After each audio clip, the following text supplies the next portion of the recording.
What's up, my honey bunnies, and welcome back to the Cruelty Free Vanity. For today's video, I have a foundation review and demo on the Organic Airbrush Miracle Foundation from MG Naturals. This company was actually recommended by one of you guys, either one of you guys or two of you guys. So we're gonna test it out. I'm gonna let you guys know what I think, if I recommend it. I'm gonna give you guys a demo, give you guys some swatches and all of that good stuff to see if it's actually a good foundation. Before I get into the demo and review of the foundation, let me just tell you a little bit of the brand. Again, the brand is called MG Naturals, and it's an Australian made company. I'm gonna read what it says on their website just to kind of tell you guys what they're about. It says, imagine a world where makeup is hydrating, soothing, healing, just like your skincare, not loaded with petrochemicals, potential carcinogens, free radicals, or nasty fillers. A world where your makeup doesn't cover up your imperfection, but actually works on healing and soothing so you can have the best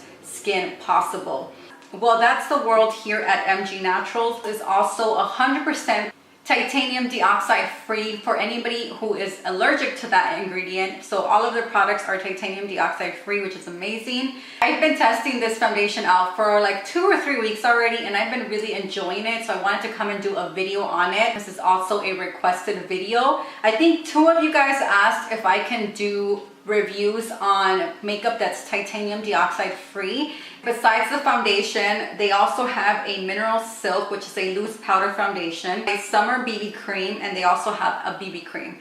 The reason why I went with this foundation is because it doesn't have coconut oil. My skin is very sensitive to coconut oil. It also came with this little paper, which I'm gonna read. It gives you the ingredients. On the little paper, it says that it's fresh, flawless, radiant, ultralight, breathable foundation that is soothing and hydrating. Enjoy the invisible makeup look of your skin, only better. This is what the packaging looks like. It does come with a pump. The pump does have a little lock button, so you twist it to lock it and twist it to open it. Here's a swatch of the color Sand Beige. It's not the perfect shade for my skin tone. I feel like it's not the right undertone, but I can definitely make it work.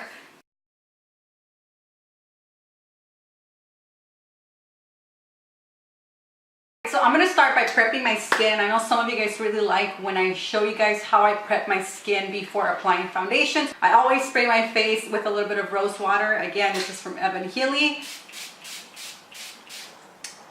That just feels so amazing. It's so refreshing. Since I am going to be using a very moisturizing and hydrating foundation, I'm going to go ahead and use a very light moisturizer that's not going to leave any residue, that's not going to have any like oily, you know what I mean. So I'm going to go ahead and use these Skin Vita, Calendula, and Horse Chestnut. So there you go. That is how I prep my skin for this foundation. The consistency of this foundation feels very moussey, kind of airy. I'm just going to dot this all over my face, and then I'm going to blend it in with my foundation brush. Of course, I brought you guys closer so you guys can see the way it blends out and how it's going on. I'm going to go ahead and blend it out with a makeup brush. This is the MOTD Beauty in the Base. You guys know I love this. Just gonna go ahead and start blending.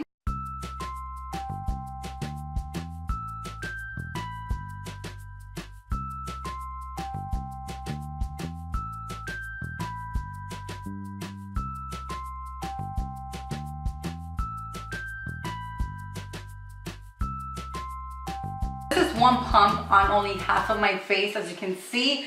It doesn't have that much coverage, but it's okay with me. Honestly, you guys know I don't really like full coverage foundations, but I feel like it just evens out my skin tone. It does cover up a little bit of the redness on my nose and anything that I have on my cheeks. I think it's a very natural looking foundation. I'm gonna get another pump out so I can do the other side of my face so you guys can see what it really looks like on completely. This is what the foundation looks like on with the rest of my makeup. It's time to give you guys my overall thoughts and my review on this foundation. First of all, let me just tell you that I am not allergic to titanium dioxide. I just wanted to review this because it was a requested video. I'm gonna start with the pros, the things that I like about this foundation. I do really see that it does give you a no makeup look. So it gives you a very natural look. I feel like it just evens out my skin tone really nicely, which I have no problem with because you guys already know that I do prefer a light to medium coverage foundation, and it kind of gives me more of a BB cream type of vibe. I feel like it does a really good job in hydrating and moisturizing my skin, which I really do enjoy. I love that it has aloe vera as its first ingredient, so there's no water in here. Just like the little info card says, I feel like everything that it says here, it's definitely what I get out of this foundation. It makes my skin look like my skin, but a lot better. So since this is not supposed to be a full coverage foundation, I'm not really going to give you guys a check-in. But I will say that it does last on my skin really nicely. It doesn't really break apart because there's really not a lot of coverage. So it doesn't really break apart like other foundations do, like around my nose or my chin. I love the way my skin looks and the way my skin feels with this foundation. So I would recommend this, especially to anybody who loves a light to medium coverage foundation, who doesn't really need to cover that much, who doesn't have a lot of like acne problems, or just doesn't need a lot of coverage in their foundation. I've applied this foundation with my fingers and also with a makeup brush, and I feel like a makeup brush is the best way to apply this. I wouldn't recommend applying it with a damp beauty sponge, only because it's very light coverage. So I feel like the damp beauty sponge is really gonna soak up a lot of the product and it's not really gonna leave anything on your skin. So I either recommend doing it with your fingers or with a makeup brush. I also want to mention that when I do blend it out, I do have to do a lot of blending, kind of like, you know, rub it in really, really good, whether it's my fingers or a makeup brush. To the touch, it does feel like I need to set it, but honestly, it doesn't really bother me. It's not super heavy. It doesn't feel like it's going to move around. It doesn't feel like it's going to be really, really tacky and sticky. So I'm not going to set it right now. They did send me the Mineral Magic Veil in the color Sheer Light. This setting powder is actually really nice, but I will say that it does have a little bit of reflecting, I guess, micro shimmer. So when I do apply it, it does give me more of a glowy look. I do really like it together with this. Overall, I think it's a great foundation. All right, Miami Bunnies, I hope you guys enjoyed this video and this review. If you guys did, give it a huge thumbs up. Don't forget to subscribe if you have not done so. Thank you so much for watching, and I guess I'll see you guys on my next one. Bye, guys.